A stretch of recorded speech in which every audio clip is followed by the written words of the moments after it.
Soy Sara. Y yo, Julián. Y junto a ti somos 12-2. Un podcast creado para acompañarte donde estés. Un espacio simplemente para hablar de esa verdad que hace pensar a muchos y fortalece a otros.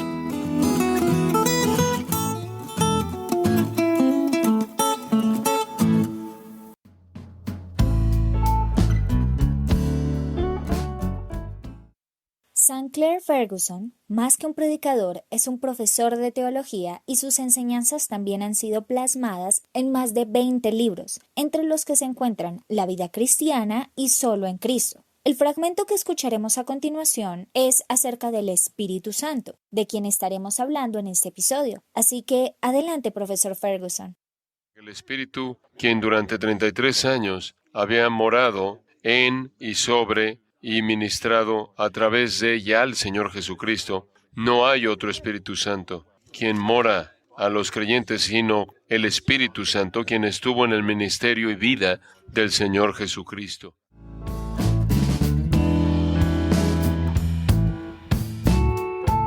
Hola a todos y sean bienvenidos a un nuevo episodio de 12-2. Espero que se encuentren muy bien en este nuestro episodio número 8. ¿Qué tal, Sara? ¿Cómo estás? ¿Cómo te encuentras el día de hoy?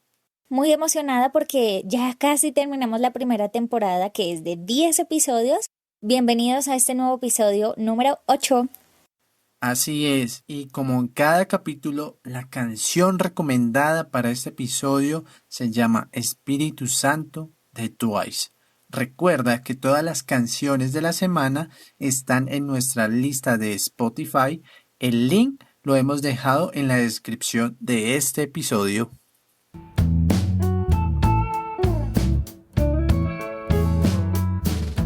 Noticias en un minuto. Hola, en Ecuador aprueban ley pro aborto y LGBT que claramente beneficiaría a estos grupos con 79 votos a favor, que modificaría su código orgánico de salud. En Israel, firman acuerdo de paz con países árabes, en un hecho histórico tras años de momentos difíciles y llenos de violencia. En Etiopía, en la región de Oromia, se han asesinado cerca de 500 cristianos a causa de una serie de ataques atribuidos a un grupo denominado Kiro. Casas y negocios de las víctimas también fueron destruidas. En Escocia, en el año 2019 se registró la mayor cifra de abortos de la última década, y por la flexibilidad de la regulación del aborto en este país, la cifra aumentará para finales del 2020. Muchas gracias, esto fue todo en Noticias. Continuamos.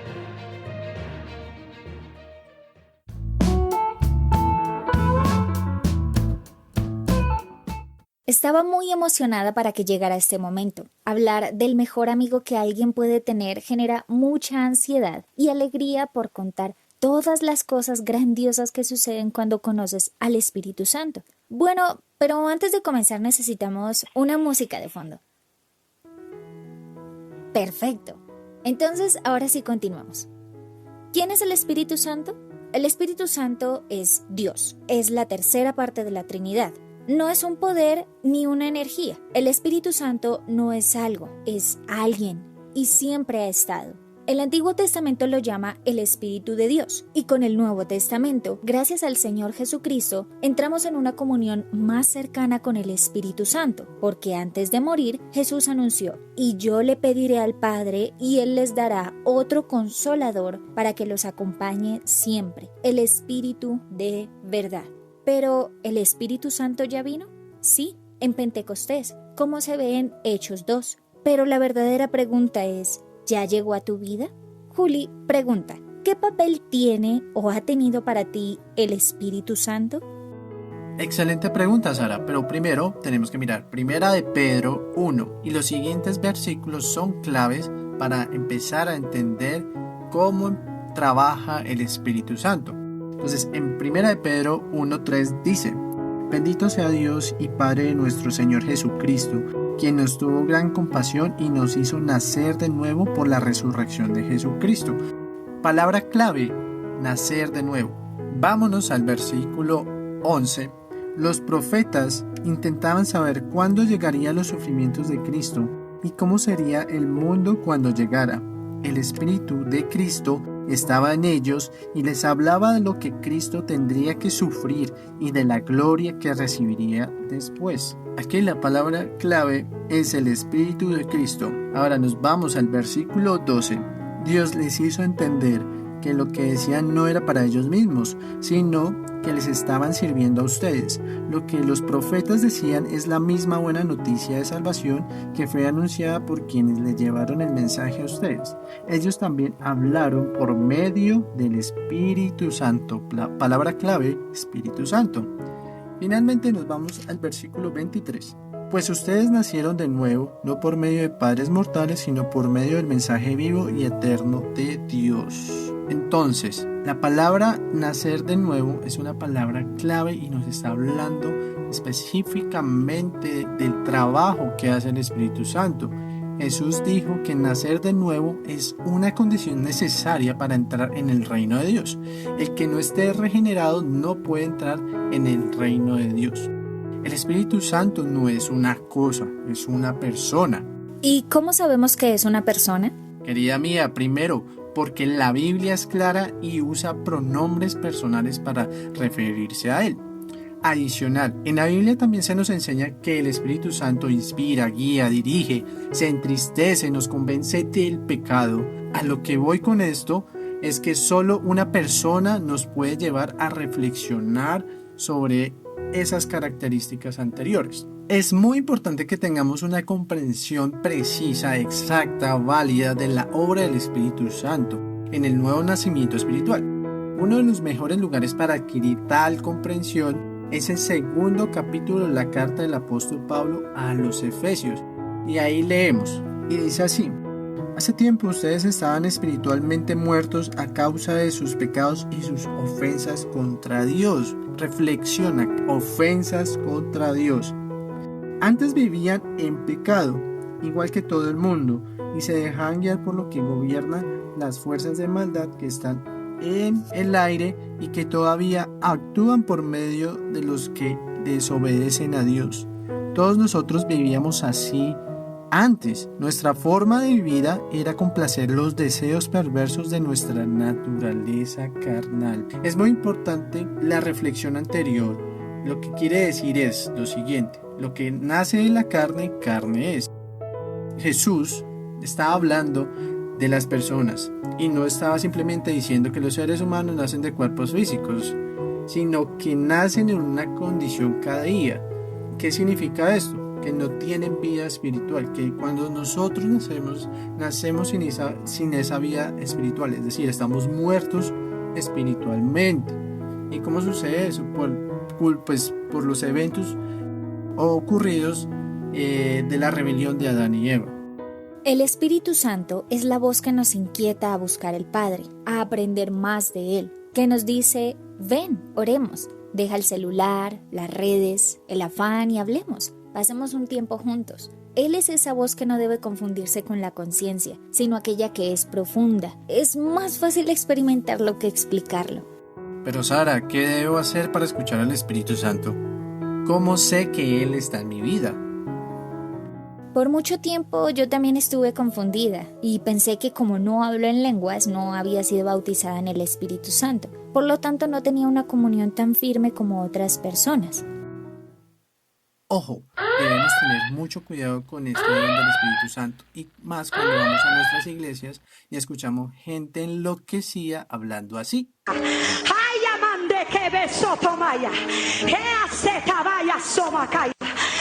donde se levanta una mujer! ¡Ay, ay, ay, ay! Prepárate porque hay enemistad entre el diablo.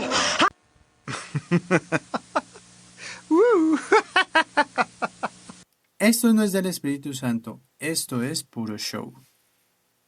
Me alegré un montón al saber que el Espíritu Santo siempre ha estado conmigo por el solo hecho de creer en Cristo. Todos los que creemos en Cristo ya fuimos bautizados por el Espíritu Santo. Lo dice 1 Corintios 12:13, textualmente. Todos fuimos bautizados por un solo espíritu para construir un solo cuerpo y a todos se nos dio a beber de un mismo espíritu. No quiere decir entonces que el hablar en lenguas es que ya estás bautizado, porque eso es solo uno de los dones. El bautismo en el Espíritu Santo es una experiencia de todos por el simple hecho de creer. Y bueno, ¿qué significa ser bautizados en el Espíritu? Significa que cuando creemos en Cristo, algo empieza a transformarnos y no es algo, es alguien, es el Espíritu Santo que empieza a trabajar en tu vida, tanto que tu forma de actuar, hablar, pensar y sentir tiene una enorme transformación. Escuchemos lo que dice 1 Corintios 2:12. Nosotros no hemos recibido el espíritu del mundo, sino el espíritu que procede de Dios. Ahora que somos cristianos, nuestro espíritu está vivo y ya no debemos vivir conforme a la carne porque eso nos aleja de Dios. El pecado es desconexión con Él. Dentro de los muchos atributos del Espíritu Santo está la guía y orientación hacia la santidad. Esto sucede cuando nos sentimos incómodos por las cosas erradas y ya nos duele cometer pecado. Aquí lo que queremos decir es que Él no le da a una persona una dosis de medicina. En lugar de ello, el Espíritu saca vida espiritual de la muerte espiritual directamente. Esta obra inmediatamente la vemos expresada en las palabras que el ángel Gabriel le dijo a María: el Espíritu Santo vendrá sobre ti y el poder del Altísimo te cubrirá con su sombra. Lucas 1:35. En esta situación la vida de Jesús fue generada inmediata y directamente, no a través de los procesos reproductivos normales.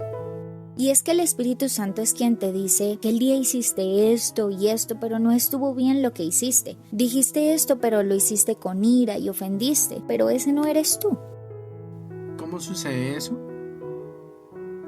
Bueno, es que el Espíritu Santo es la persona más creativa. Él te puede hablar a través de una predicación, de un pensamiento, de una persona, una canción. Incluso puede usar momentos de la vida cotidiana para hablarnos. Una serie, una noticia, un testimonio. Pero, ¿qué tan dispuestos estamos a escucharlo?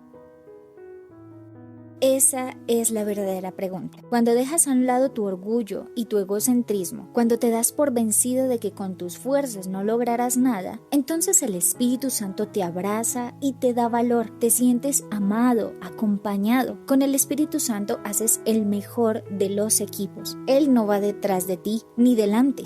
Va a tu lado. La manera como Él nos trata es la forma más dulce, tierna, sincera y amena. Con el Espíritu Santo nunca te sentirás solo. Él siempre estará si tú quieres que esté.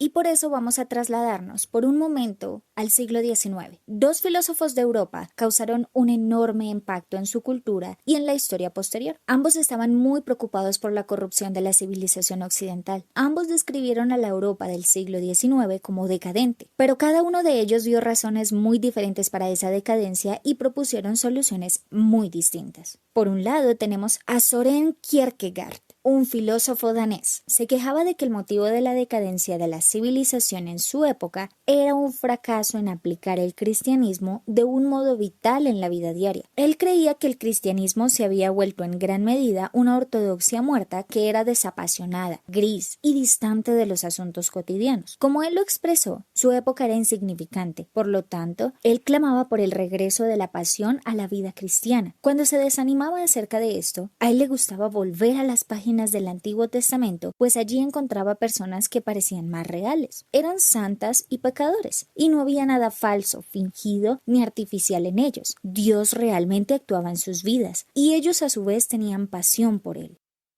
No, pero espera, ¿qué tiene que ver Kierkegaard y Nietzsche con la obra del Espíritu Santo?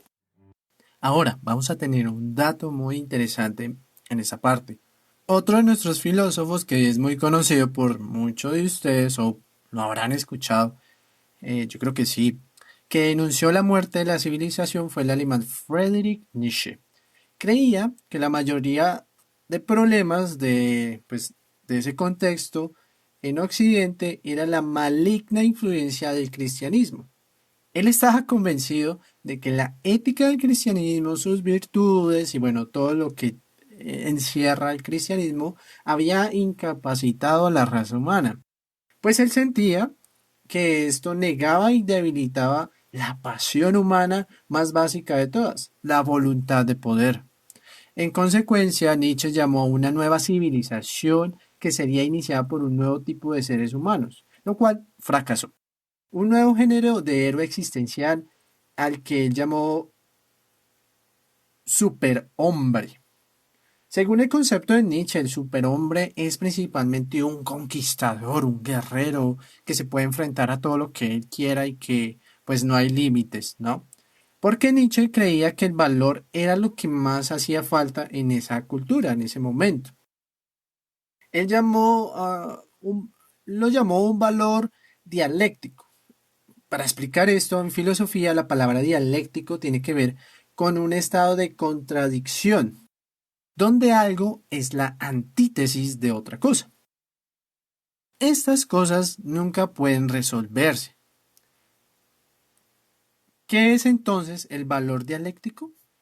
Nietzsche llegó finalmente a una conclusión, de que la vida en la última instancia es nihilista o absurda. Él creía que Dios está muerto y como no hay Dios, no existe tal cosa como la bondad o la verdad o las verdades absolutas. La existencia humana no tiene una significación objetiva. ¿Qué quiere decir esto? Pues que el significado de la vida solo es el que nosotros le damos. En esencia, Nietzsche estaba diciendo, la vida no tiene sentido, por lo tanto, ten valor. Tu valor no tiene sentido, pero tenlo de todas formas. Eso a lo que se le llamaba el valor dialéctico. Bueno, recuerda que vamos al contexto del Nuevo Testamento. En el aposento alto, la noche anterior a la crucifixión de Jesús, Él les hizo a sus discípulos algunas importantes promesas en cuanto al Espíritu Santo. Les dijo que Él estaba pronto a irse y que ellos no podrían ir con Él. Y les prometió, yo rogaré al Padre y les daré otro consolador para que esté con ustedes para siempre. Es como nuestro abogado familiar, ¿sí? ¿Por qué? Porque nosotros somos parte de la familia de Dios. Y el abogado familiar es el propio Espíritu Santo. Él está siempre presente en venir a nuestro lado, a ayudarnos en la dificultad, a darnos esa energía que necesitamos para enfrentar esas adversidades que tenemos día a día. Una de las obras vitales del Espíritu Santo es eso, traer consuelo al corazón quebrantado. Nietzsche dijo, la vida no tiene sentido, pero ten valor de todos modos. Pero Jesús también llamó a su gente a tener valor ante la dificultad, la adversidad y la hostilidad, pero no nos llamó a un valor infundado. Ahora que estuvimos en el siglo XIX, nos vamos al siglo XVII, porque en nuestra cápsula informativa vamos a hablar de un gran músico. Adelante.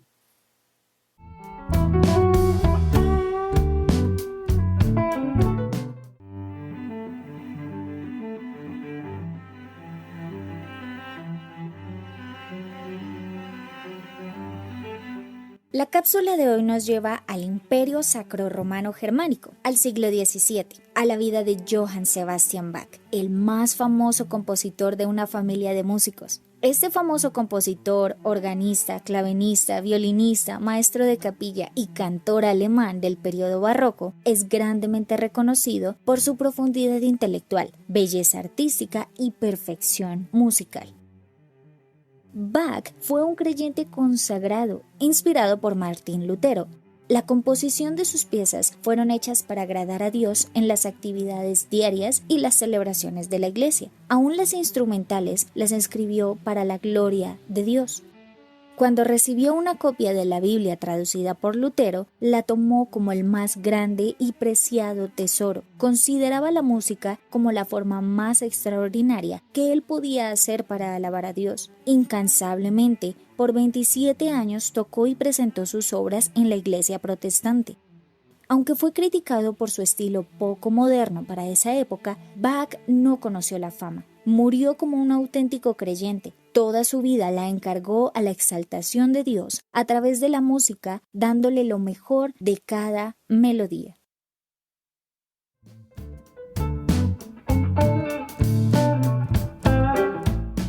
Muchas gracias, Sara, por esa cápsula informativa.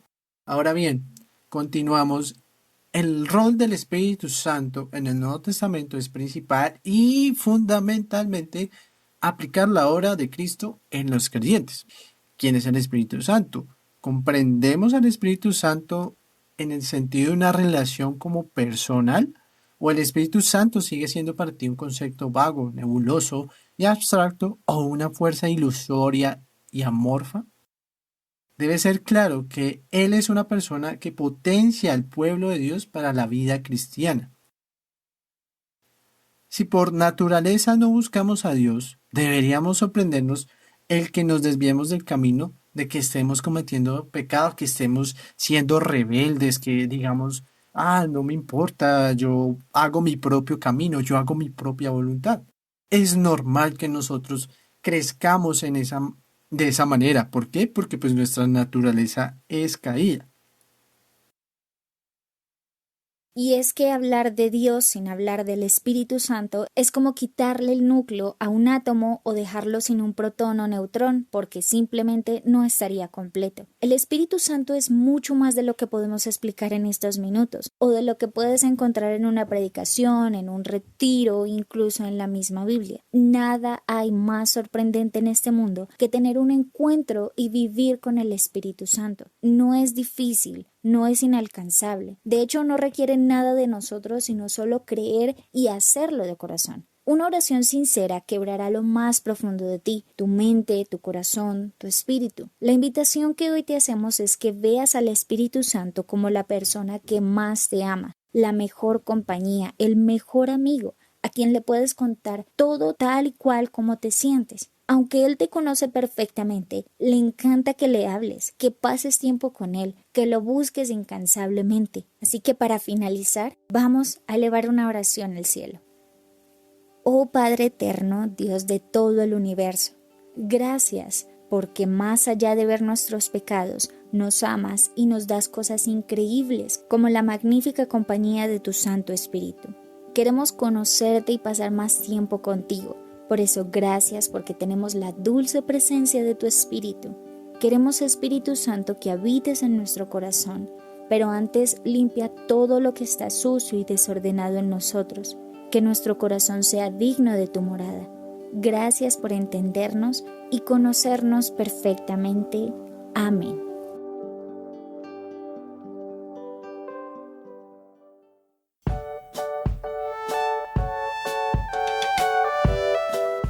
Estamos en todas las redes sociales como @12.2 podcast, en Instagram, Facebook, Twitter, YouTube, Spotify, Anchor, y allí vas a poder encontrar todo el contenido y vas a poder compartirlo para que más gente conozca sobre Dios y su palabra. Acá la palabra clave. Lo siento. Ya, continúa, perdón. Aquí la palabra